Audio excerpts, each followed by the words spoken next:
Hi guys, welcome to 7 weeks postpartum, yay! Behind me is a sleeping baby, there she is, and in his room is Wyatt. He's supposed to be napping, but I think at the moment he's protesting the nap. Not saying anything, but every time I look on the monitor, he's kicking his feet and throwing his animals in the air. So we'll see how long this lasts.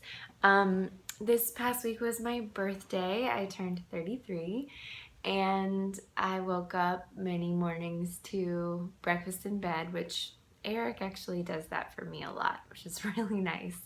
And Wyatt kept telling everyone it was his birthday, which was really cute.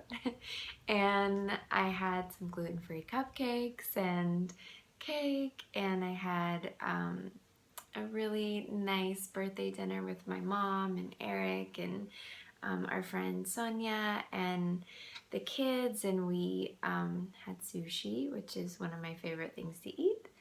And also my other girlfriend had a little outdoor picnic in the evening with kids and friends, and Teresa was there, and she got my other favorite food, which is pizza, beer, and gluten-free donuts. Yes, I am a frat boy. That is what I love to eat. So it was really nice and it was so fun. And of course, there was, emotions that came up because of losing my dad this year. And I think any holiday or a celebration or a time that makes you think about family will always bring up, stuff about people that we've lost, or people who were really important to us in our lives. So, that was definitely something. But all in all, it was great having my mom here, and it was just fun time to celebrate, especially with the incredible blessing of having 2 children. I'm a mom of 2 kids. I'm still trying to remind myself of that. It's so weird and yet so fun. Milestones this week. Esme has started doing this funny thing where she's like chewing on her fist and then getting surprised by the fact that she's doing that, and it sort of freaks her out, so she'll start crying, but she's like doing it and crying. Could also be a teething thing, and I know I keep thinking that, but I'm sure I'll think that for 10 months and she won't get a tooth. That's just what happens. I wonder if any of you have tried the Wonder Weeks app. It's really cool. It's like, if your baby's like extra fussy or not sort of sticking to the schedule that you thought that they had, it's kind of a fun app to refer to see, like, are they having a stormy time or are they out in the sunshine?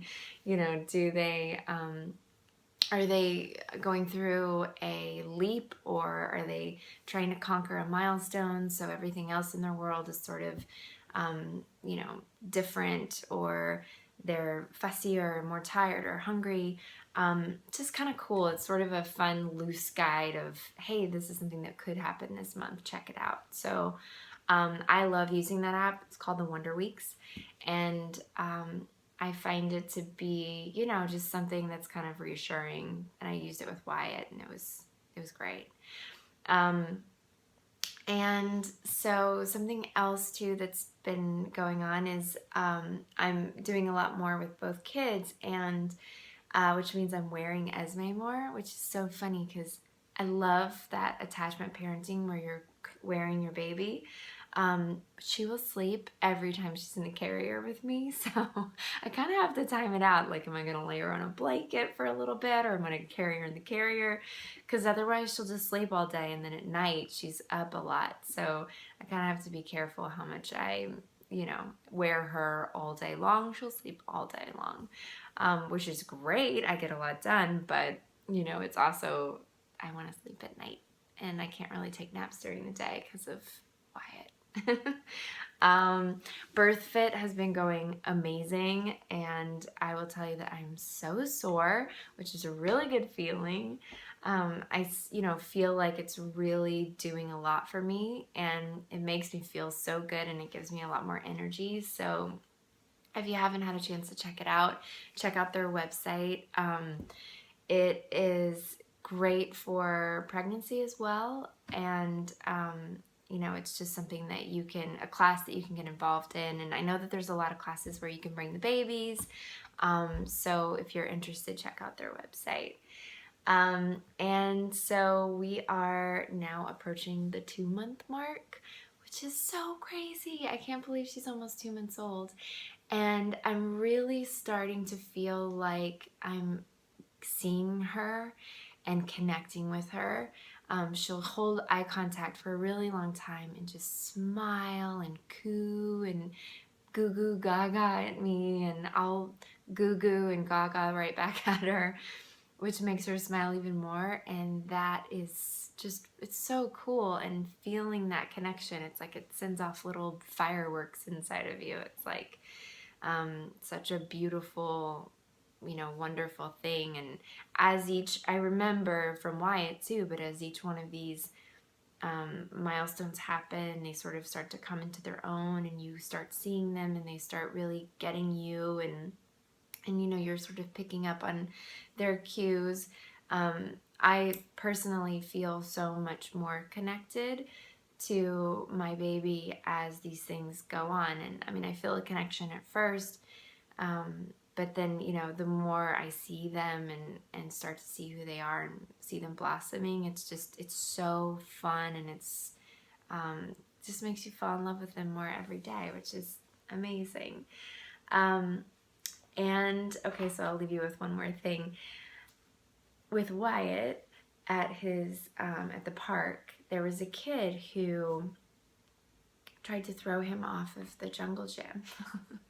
And I got so freaked out that I was like, hey, that's not okay, to the kid. And then someone there asked Wyatt, like, how did that make you feel? And he said, I did not like that. And when he said that, I almost burst into tears. I mean, A, I'm emotional, it's postpartum, but B, like, seeing my kid express how something made him feel, and then, you know, also that mama instinct inside of you where you're just like, why did that kid throw my kid off the jungle gym? I actually caught him as he was falling, and he would have hit his head on this like wooden ramp, and I caught him at the bottom. It so freaked me out. I know it's something that's going to happen. He's a boy. Eric told me he used to fall off of everything and throw, you know, they used to throw each other off of everything when he was a kid.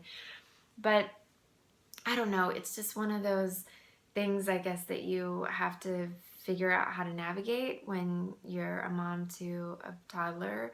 And for me, yeah, I got to see what happens when someone does that. I totally freak out. And then afterwards, I was like calling Eric, like, wow, I was really upset about this. And, you know, I wanted to say that did not make me feel good either. I wanted to use my words. But anyway, it was interesting. It was cool to see what his reaction was like when asked.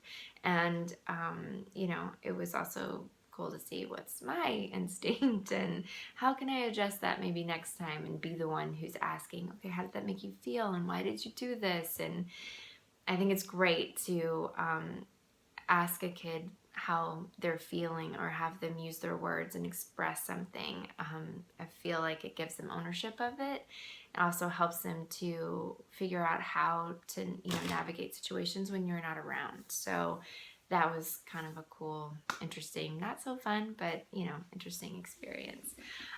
So next week is the 8-week mark, and I will start Mommy and Me for Second Time Moms with Esme, which I'm so excited because I feel like it will be this hour and 15 minutes of time to dedicate to my experience with her and really focus in on things that, you know, I want for her and, you know, want to do with her. And it'll be, you know, like a fun connection time. And if you have the opportunity to do Mommy and Me, I have it planned out where I'm dropping off Wyatt at preschool, I go to Mommy and Me, and then I go back to get him at preschool. So if that works for you, you should give it a shot. If you have a new baby, it's like such a great way to connect with other moms and to sort of start building your community of moms and babies.